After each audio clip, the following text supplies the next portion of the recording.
da to ide Zukorliću za njegove promocije.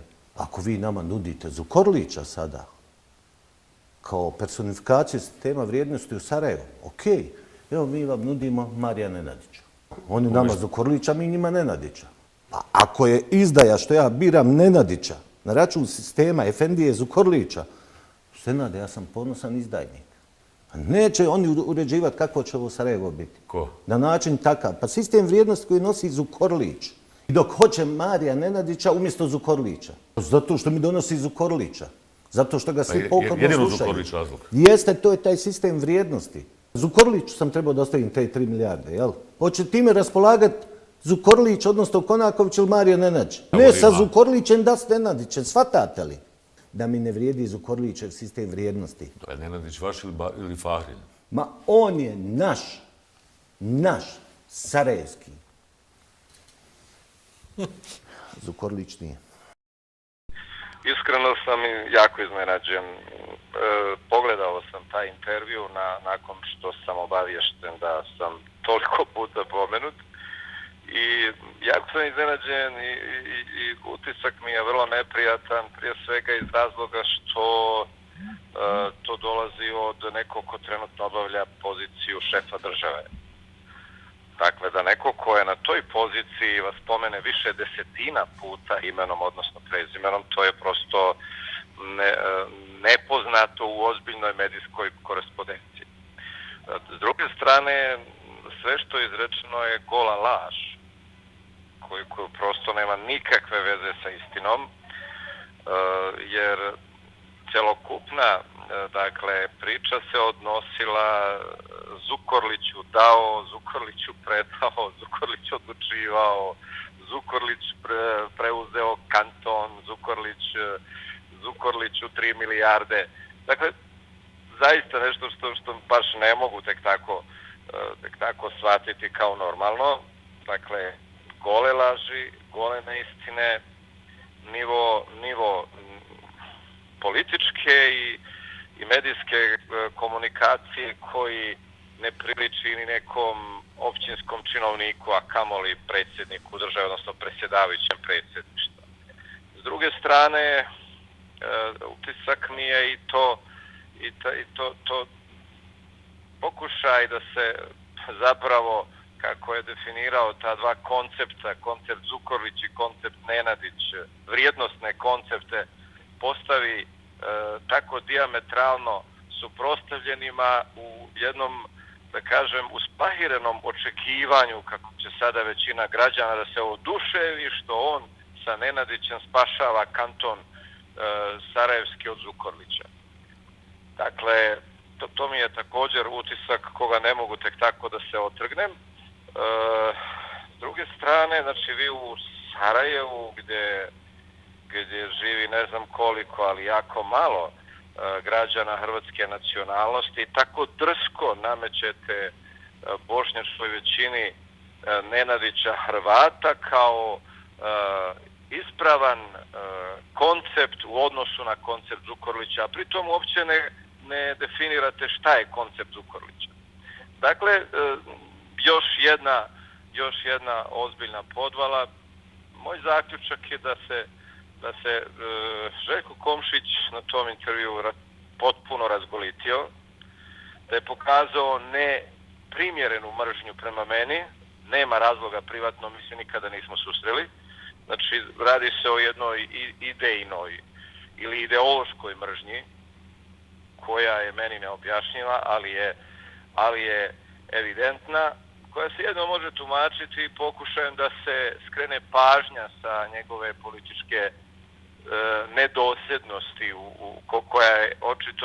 koja je očigledna, jer je imao jedne dogovore, pa sada očito iz ličnih interesa pravi nove dogovore, što je na kraju krajeva njegovo pravo, ali potreba da mene uključi u cijelu tu igru, da na taj način svoje bruke sakrije, jeste očito njegov izbor, ali nešto što je po meni urušilo i ugled Bosne i Hercegovine i ugled predsjedništva Bosne i Hercegovine, ali ono što je pozitivno, vjerujem da većina građana Bosne i Hercegovine, a prije svega većina Bošnjaka koji su ga glasali, zapravo shvatiti da je Željko Komšić jedna velika podvala i velika prevara i Bošnjacima i Bosni i Hercegovini.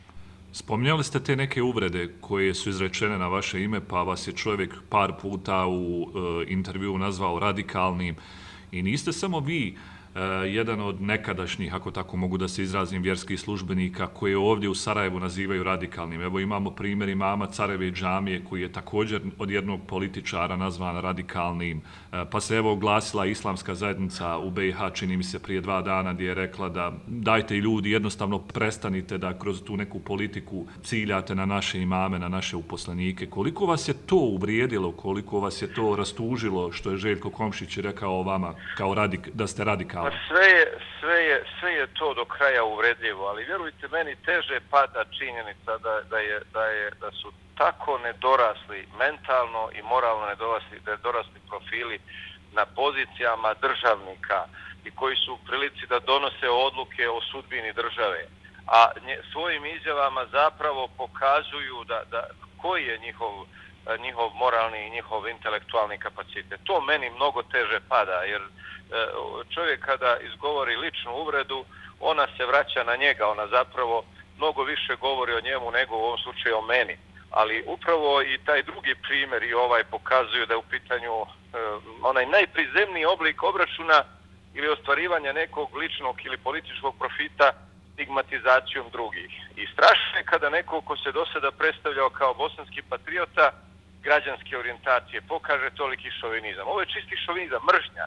Jer samo iz mržnje možete toliko izgubiti kompas, izgubiti osjećaj za moralne vrijednosti, za ljudske vrijednosti, za donju granicu. U redu nije problem, možemo biti politički protivnici ili misliti drugačije, pa Bože moj. Ali nemati krupule da izgovorite laži, da izgovorite tolike potvore, da toliko vrijeđate nekoga ko nikakvog dodira nema sa tim što on radi u politici i sa njegovim pasjalucima sada u kantonu Sarajevo.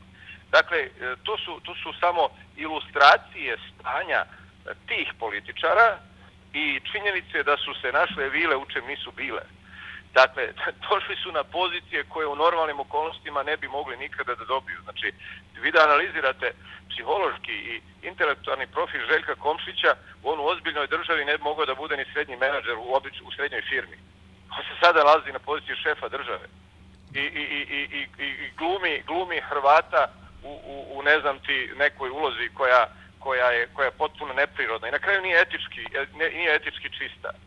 Dakle, to je nažalost samo raskrinkalo stanje duha, stanje intelektualno stanje čovjeka koji se nalazi na pogrešnome mjestu i pogrešnoj poziciji. S druge strane, uvijek se pominjanje radikalizma, znači ima za cilj zapravo izazivanje problema, jer vi stavljate ljudima metu na čelo. Zna se kako se danas reaguje na pojam radikalnosti kada se zakači nekom muslimanu. I šta su posljedice? Još ako to radite prema imamu, prema autoritetima u islamskoj zajednici, u akademiji ili općenito među Bošnjacima, sasvim je jasno da je to zapravo još jedno podrivanje protiv muslimana, protiv Bošnjaka. I druge strane, pazite koja drskost. Znači, Bošnjačka akademija nauka i umjetnosti je jedna od najznačajnijih bošnjačkih nacionalnih institucija. I drzne se jedan Željko da iz srca Sarajeva napada jednu od vitalnih bošnjačkih institucija. Znači, taj Željko Komšić je trebalo da štiti Bošnjake širom svijeta, i one u Sandžaku, i one u dijaspori, i one u Crnoj Gori, i na Kosovu, i u Makedoniji. Zato što je Bosna matična zemlja svih Bošnjaka. A vidite kakvu on poruku šalje, da ni institucija bošnjačka u Sarajevu nije bezbjedna od njega. Da, za kraj, otkud uopće ideja da ste vi trebali da budete premijer kantona Sarajevo? Stalno su se tamo spominjali i one 3 milijarde maraka, ali otkud uopće ta ideja? Mislim da treba čovjeka provjeriti da li je bio na psihoaktivnim supstancama toga dana. Znači, to su stvari koje prosto nemaju apsolutno nikakvog smisla. Znači, svu vezu koju je našao između mene i kantona je sljedeća, da sam ja dakle, generalni sekretar Bošnjačke akademije nauka i umjetnosti. Da je Bošnjačka akademija nauka i umjetnosti se, kao i druge organizacije, udruženja i ustanove, kandidirala svoje projekte budžetu kantona Sarajevskoga i dobila oko 60.000 maraka, odnosno oko 30.000 evra po zakonu, dakle, na tim konkursima. I to je jedina veza mene kao generalnog sekretara koji je, eto, tu dokumentaciju pripremao. I genijalac Komšić je našao liniju da je, ako je akademija kojoj ja pripadam i čiji sam jedan od osnivača, dobila 60.000, on je tu našao veliku opasnost za kanton Sarajevo i ustao da sruši dogovore, pravi nove sa onima koje je dosad smatrao velikim dušmanima, a našao je Zukorlića kao nešto s čime će zastrašiti Sarajevo, odnosno opravdati svoje dakle, prevare. Ne mogu drugu logiku da nađem, iako je to zaista ispod svakog nivoa, mislim, bilo kog čovjeka, a kamoli jednog države.